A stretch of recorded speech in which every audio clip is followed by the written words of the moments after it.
toi, Elohim. Gloire à toi, l'agneau immolé. Gloire à toi, le Dieu de toute éternité. Sois élevé, sois magnifié au plus haut des cieux. Tu règnes en majesté et tu fais montre de ta gloire au milieu des hommes. Ce matin, règne en maître, parce que tu es le roi des rois, au nom suprême de Jésus-Christ. Amen. Bien-aimés, nous avançons vers le moment culminant de notre rassemblement, celui de l'écoute de l'Évangile, la parole de vie. Et j'aimerais attirer l'attention des enfants de Dieu, l'attention de l'Église, en ces termes. Chers enfants de Dieu, s'il nous plaît, cessons avec la bassesse spirituelle. Cessons également de rendre ridicule la parole de Dieu. Parce que dans nos actions, dans nos propos, nous rendons ridicule la parole de Dieu. Et parfois nous faisons même de notre Dieu un menteur, grandissant, laissant la bassesse spirituelle et aspirant à la maturité spirituelle. Nous n'avons pas été sauvés pour demeurer des bébés spirituels, mais nous avons été sauvés afin d'aller graduellement vers la maturité de ceux, c'est-à-dire ressembler à Christ. Et si depuis que tu es sauvé, tu es encore bébé spirituel, bien-aimé, ce matin, je suis venu t'annoncer une parole pour que tu grandisses et pour que tu comprennes peut-être ce que jusqu'ici tu ne comprends pas. C'est dans le message de ce matin que vous comprendrez ensemble avec moi pourquoi j'attire l'attention des enfants de Dieu. Éternel notre Dieu, nous voulons t'écouter. Parle à ton peuple dans leur esprit de communion avec toi et dans les fondamentaux de leur intelligence dans l'âme. Que ta parole touche la personnalité de tout un chacun de manière tripartite, corps, esprit et âme, afin que l'intelligence se renouvelle en la parole de Dieu. Au nom suprême de Jésus. Amen. Le thème de ce matin est intitulé « Plus de condamnation ». Sais-tu ce que cela signifie? Plus de condamnation. Est-ce que tu sais ce que cela signifie? Là est la question à laquelle nous devrions répondre. Et certainement, toi, tu dois répondre là où tu es. Si tu sais ce que veut dire plus de condamnation. Pour ce faire, nous lirons le texte de Romains, l'épître de Paul aux Romains, le chapitre 8, le verset 1. Romains, le chapitre 8, le verset 1. Je lis au nom du Seigneur selon qu'il est écrit. Maintenant donc, il n'y a plus de condamnation pour ceux qui sont unis à Jésus-Christ. Je répète, maintenant donc, il n'y a plus de condamnation pour ceux qui sont unis à Jésus-Christ.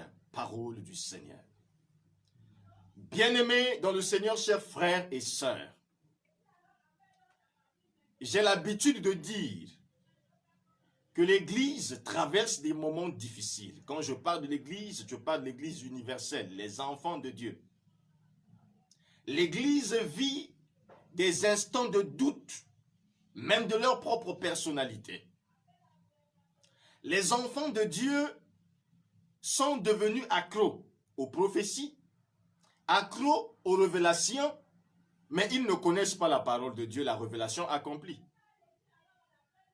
Nous avons l'habitude de dire, ici pour les amoureux de la parole de vie, que la Bible, c'est la prophétie qui ne se contredit jamais. La Bible, c'est le recueil de nos témoignages. La Bible, c'est le testament de tous ceux qui sont co-héritiers avec Jésus. Il ne suffit pas de dire qu'on est enfant de Dieu, que cela suffit. Mais il faut le démontrer par nos actions et nous avons eu l'habitude de le dire. Mais ce matin, nous sommes venus faire le parallélisme afin que chacun réponde à la question s'il sait réellement ce que veut dire plus de condamnation. L'épître aux Romains, l'apôtre Paul est en train d'expliquer aux Romains la richesse du salut, la richesse qui abonde lorsqu'on est devenu enfant de Dieu. Et ce texte que nous avons fait lecture, qui est le début de son chapitre 8, est une introduction, mais également une conclusion farouche. Il dit, maintenant donc, il n'y a plus de condamnation. C'est-à-dire, il ne dit pas il n'y a pas de condamnation, mais il dit il n'y a plus de condamnation pour ceux qui sont unis à Jésus-Christ. C'est donc vrai que la condamnation existe. C'est donc vrai qu'on peut être condamné. Et c'est donc vrai pour ceux qui sont en Jésus-Christ qu'ils étaient jadis condamnés. 1. Il y a la condamnation primaire. Ok? La condamnation primaire, c'est cette condamnation qui consiste à être lié au péché adamique. Cette condamnation qui est allouée à tous les enfants ou à tous les humains, si on peut le dire ainsi. Elle dit tout être humain est condamné au péché dès sa naissance. Ça, c'est la condamnation primaire qui nous incombe à tous. Nous avons ou nous étions condamnés, tous, pas ceux qui sont enfants de Dieu aujourd'hui, mais tous en Adam, nous étions condamnés. Et à cause de cette condamnation, nous étions déjà, c'est-à-dire des bons candidats pour aller mourir en enfer. Ça, c'est la condamnation primaire. Mais il existe aussi les condamnations secondaires, suite à la nature du péché, suite à la nature du mal qui prévaut dans l'humanité. Nous pouvons être condamnés à être malades toute la vie. Nous pouvons être condamnés dans le domaine de la sorcellerie, de la magie, parce que je ne suis pas uni à Jésus-Christ. Je suis la proie de tout ce qui concerne les maux de l'humanité. Voilà pourquoi aujourd'hui, il y a des gens qui sont liés à des condamnations de famille, des condamnations familiales, où ils ne peuvent pas se marier, ils ne peuvent pas accoucher, ils ne peuvent pas exceller dans la profession plus loin, ils ne peuvent pas aller plus loin dans les études. Il y a plusieurs de ces condamnations dans les familles. Et beaucoup subissent ces condamnations-là. Ce qu'on appelle les lois établies dans les familles. Et donc, tout humain, je dis bien tout humain, blanc, rouge, noir, tant qu'on est humain, dans nos familles, il y a ce qu'on appelle les réclamations de ces liens-là, les réclamations de ces condamnations. Parce qu'il y a des lois qui ont été établies et donc, de génération en génération, les gens subissent ce combat du diable. Les gens subissent les conséquences liées à ces mauvaises actions-là. Mais, il y a quelqu'un dans le ciel qui a regardé comment le monde était en train de subir les deux types de condamnations, primaire et secondaire. Et les condamnations secondaires ne peuvent exister que si la condamnation primaire est encore en force. C'est-à-dire, si je suis toujours condamné par le péché adamique, c'est que les condamnations secondaires auront le pouvoir sur moi. Comme on le dit, il y a la source où vient la maladie et il y a les symptômes. Et ce qui donne la force aux condamnations secondaires, c'est la condamnation primaire. En outre, tout homme étant encore lié à la malédiction ancestrale par Adam et Ève, subira, peut-être jusqu'aujourd'hui, la sentence des condamnations secondaires. En outre, le sorcier aura l'autorité sur toi. Les sectaires auront l'autorité sur toi. Les géants de ta famille auront l'autorité sur toi. Les femmes et maris de nuit, ils auront l'autorité sur toi. Les démons auront l'autorité sur toi parce que la source primaire, depuis le départ, tu es toujours condamné. En outre, on ne parlerait même pas des condamnations secondaires, tu es doublement condamné. Mais Jésus, regardant comment le peuple de Dieu était en train de souffrir, Jésus voyant la souffrance de l'humanité qui se perdait droit en enfer, lui, il est descendu.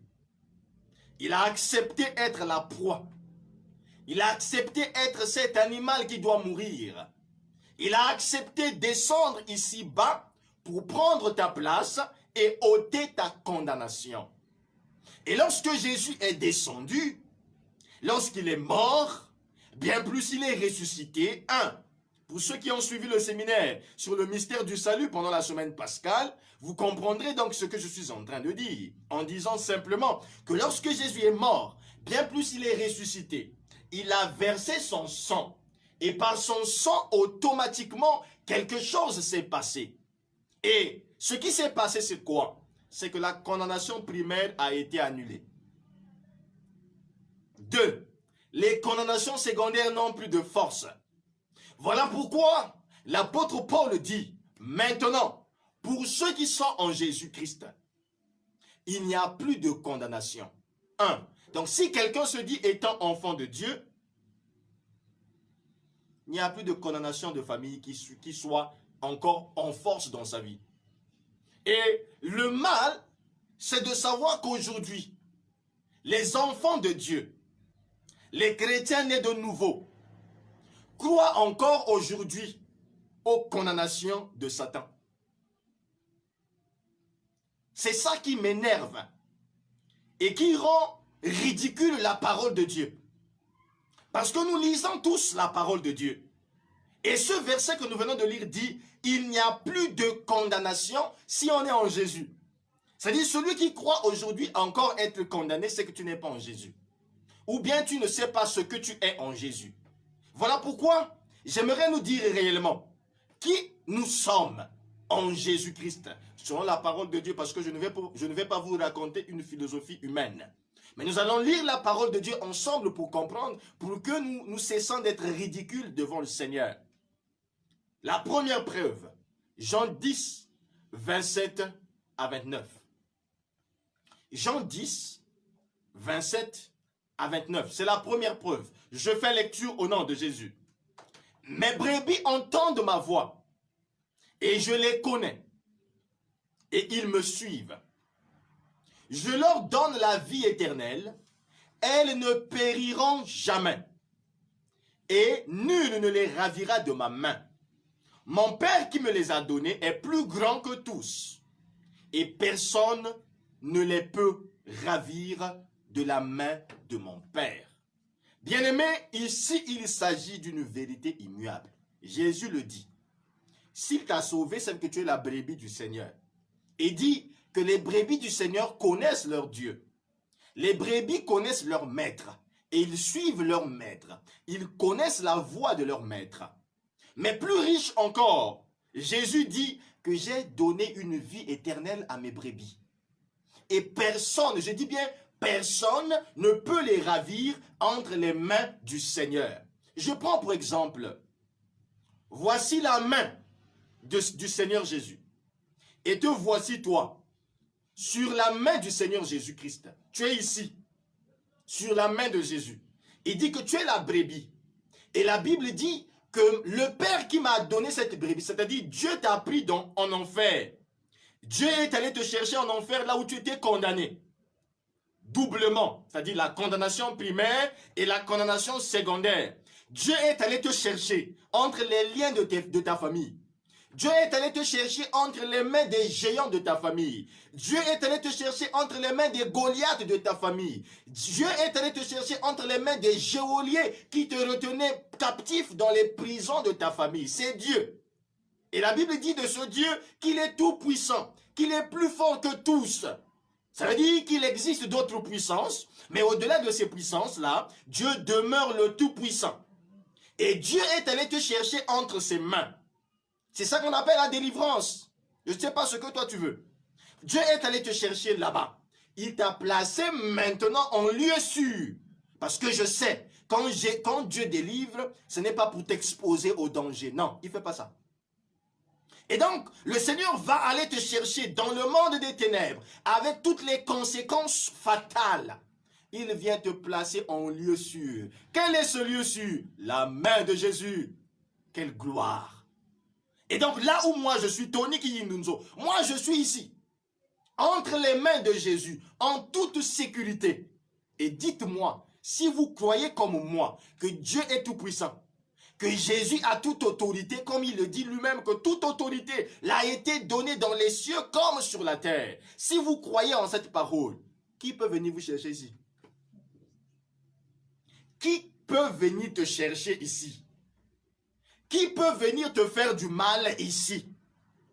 Qui peut venir te condamner ici? Parce que si quelqu'un a franchi la main de Jésus pour venir te prendre ici, bien aimé, c'est que Jésus n'est pas tout puissant. C'est que la Bible ment. C'est que je vais cesser d'être pasteur. Parce que je ne vais pas perdre le temps de venir prêcher un Dieu qui n'est pas puissant. Parce que je vais chercher à ce moment-là qui dépasse Dieu. Mais comme je sais une chose, Dieu est immuable, il ne change pas. Ce qu'il a fait au temps de Moïse, aujourd'hui il le fait encore. Et oui, et comme il est tout puissant, si je suis entre sa main, c'est qu'il n'y a aucun sorcier, je dis bien, aucun sorcier ne peut venir me toucher ici. Soit tu es enfant de Dieu, soit tu es une photocopie des enfants de Dieu. Parce que si tu es la photocopie, certainement les démons vont te toucher ici.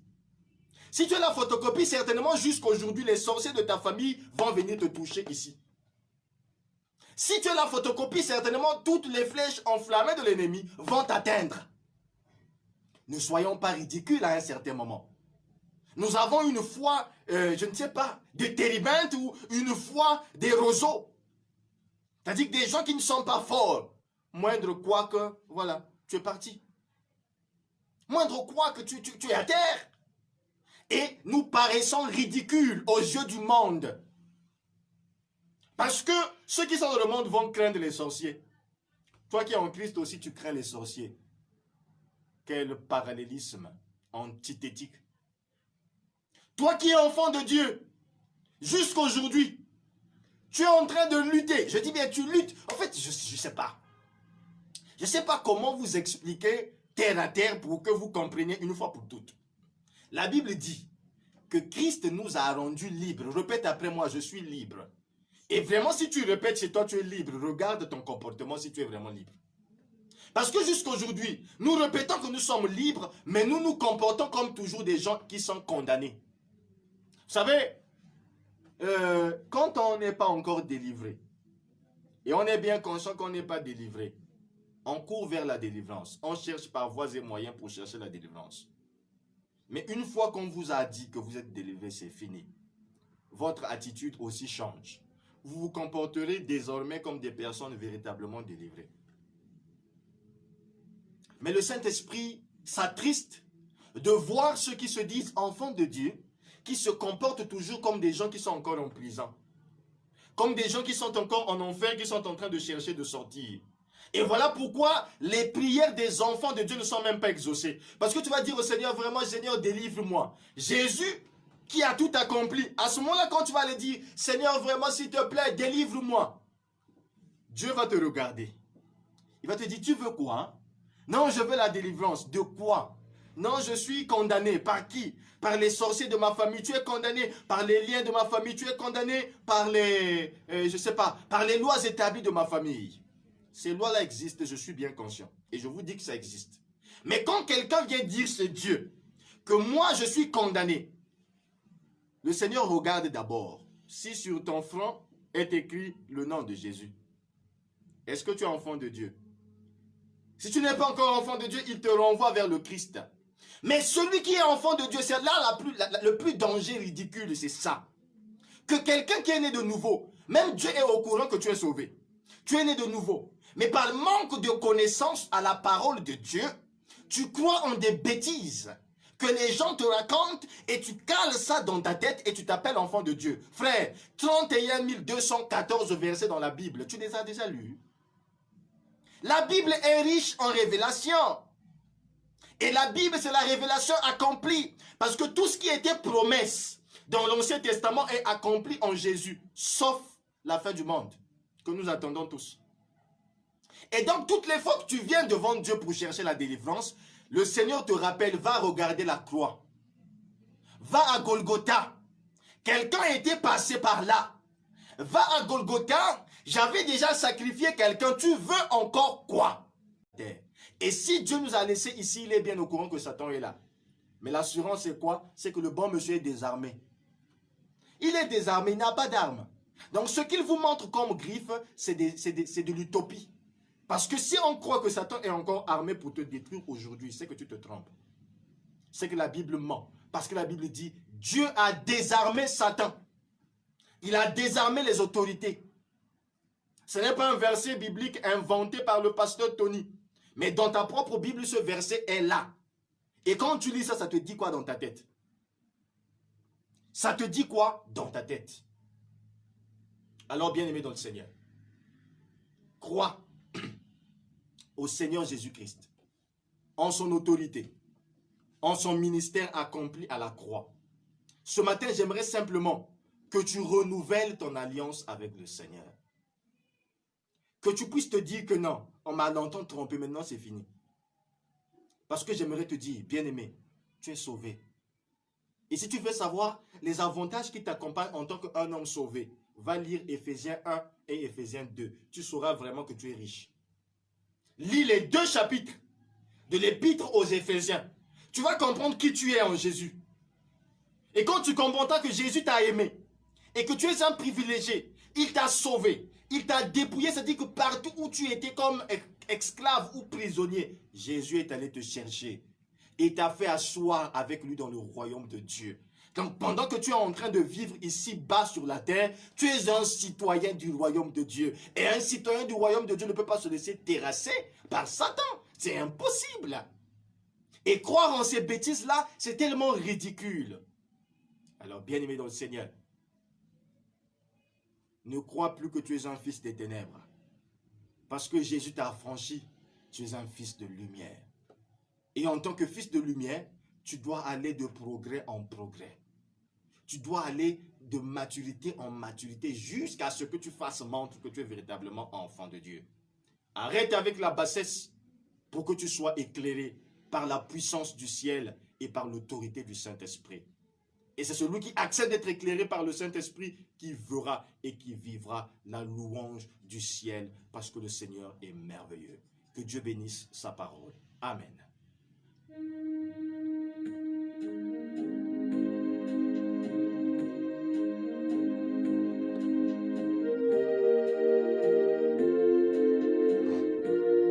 Oh bien-aimé, j'aimerais que tu puisses remémorer cette parole que nous venons d'écouter. Quel genre de chrétien es-tu? Aujourd'hui, tu as pris connaissance qu'il n'y a plus de condamnation. Avec l'appui de la parole de Dieu, sois délivré de toutes les mauvaises connaissances que tu avais.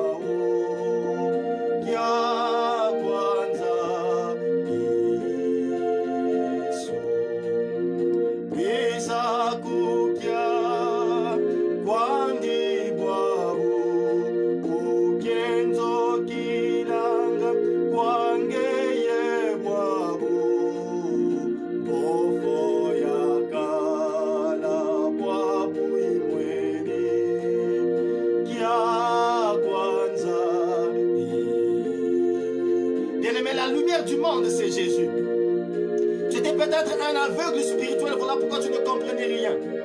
Mais aujourd'hui, tu as vu, preuve à l'appui, qu'il n'y a aucune condamnation pour toi si tu es réellement Jésus-Christ. Tombeka kiena moye suko kia kwanza Yesu bena moyane bakondolo kyo kia kwanza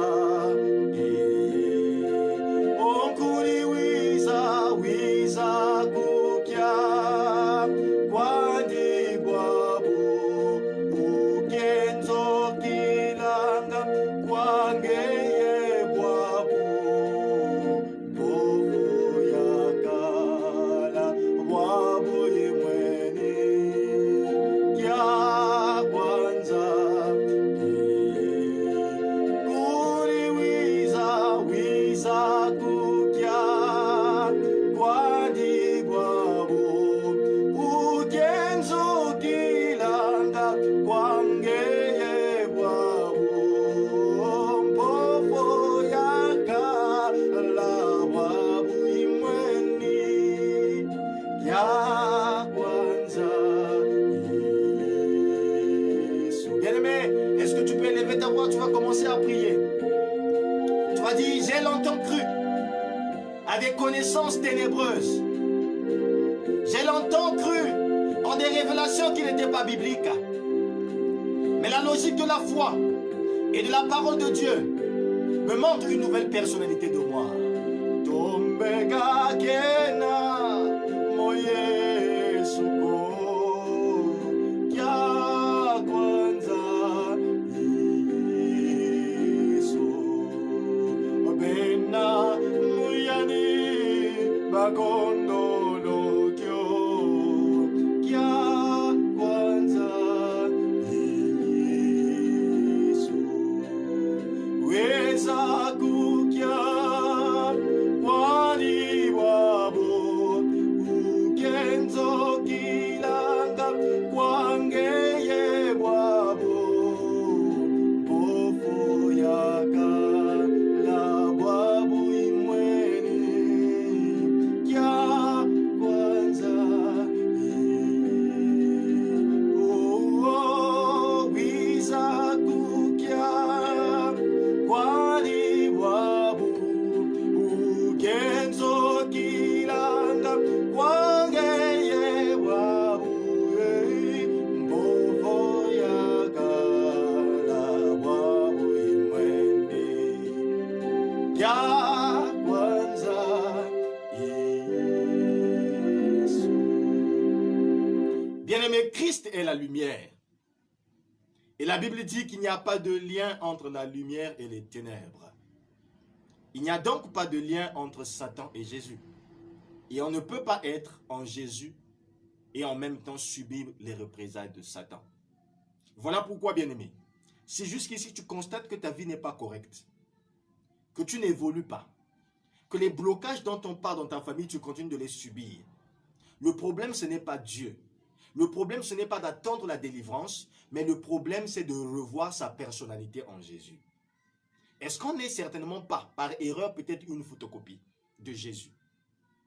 Est-ce qu'on n'est peut-être pas une photocopie d'enfant de Dieu? Est-ce qu'on est réellement enfant de Dieu? N'est pas enfant de Dieu qui le dit, mais n'est enfant de Dieu qui le vit. Être enfant de Dieu est une vie, et les preuves sont palpables. En Jésus-Christ, la Bible dit que nous devrions évoluer de manière graduelle et on ne rétrograde pas avec Jésus. Parce que la Bible dit quoi? Certainement, c'est le verset de confiance. Je voudrais, c'est-à-dire que c'est la volonté de Dieu, c'est le désir de Dieu que tu prospères à tous égards comme prospère l'état de ton âme. En Jésus-Christ, ton âme est en train de prospérer, ton âme est en train de grandir. Mais cela doit être aussi proportionnel à ta vie. Voilà pourquoi mon frère, revois ta nouvelle naissance. Les enseignements sont encore disponibles, ça n'a pas été supprimé. Tu peux aller revoir, tu peux visionner si tu n'avais même pas bien compris. Et lorsque tu auras compris ce qui s'était réellement passé, lorsque tu vas comprendre qui tu es réellement, sans imposition des mains, les démons vont partir. Parce que la connaissance a franchi. Parce qu'il y a des démons en qui tu crois qui ne sont même pas présents. Ce sont des symptômes imaginaires. Parce que quand on est enfant de Dieu, c'est vivace. Que le Seigneur vous bénisse. Unissons-nous dans la prière et recevons la bénédiction du Seigneur. Éternel, notre Dieu, notre Père, nous te bénissons pour ces instants que tu nous as accordés. Merci pour ta parole qui nous délivre. Merci pour ta parole qui nous a franchis. Merci pour ta parole qui nous donne la vie. Merci pour les moments que nous avons passés devant toi. Je te prie à présent de remplir ce peuple dans ta bénédiction. Nous avons un rendez-vous, Seigneur notre Dieu, pour ce jeudi, afin de comprendre ce que signifie réellement l'armure spirituelle selon la parole de Dieu et comment l'utiliser. Donne-nous donc d'être disponibles pour que cette connaissance soit nôtre. À l'attente, Seigneur notre Dieu, de ce rendez-vous, préserve-les de tout danger. Que l'Éternel vous bénisse et qu'il vous garde. Qu'il transforme votre vie face à la parole de Dieu et que vous reflétez l'image de sa parole. Que tu prospères à tous égards, tel est l'état de ton âme prospérant devant le Seigneur. La paix de Dieu, qui surpasse toute intelligence, garde ton corps, ton âme et ton esprit irrépréhensibles jusqu'à l'avènement de notre Seigneur Jésus-Christ. Amen. Vous êtes bénis et nous prenons rendez-vous jeudi soir, 20h, heure d'Afrique centrale, 21h, heure de France, 19h, heure d'Afrique de l'Ouest, 15h, heure du Canada. Nous serons ensemble pour étudier la parole de Dieu, pour qu'il n'y ait plus de confusion et que nous quittons la faiblesse et la bassesse spirituelle pour aspirer à la maturité spirituelle. Je sais que vous serez des nôtres dimanche et donc excellent dimanche à vous et nous sommes ensemble. Au revoir.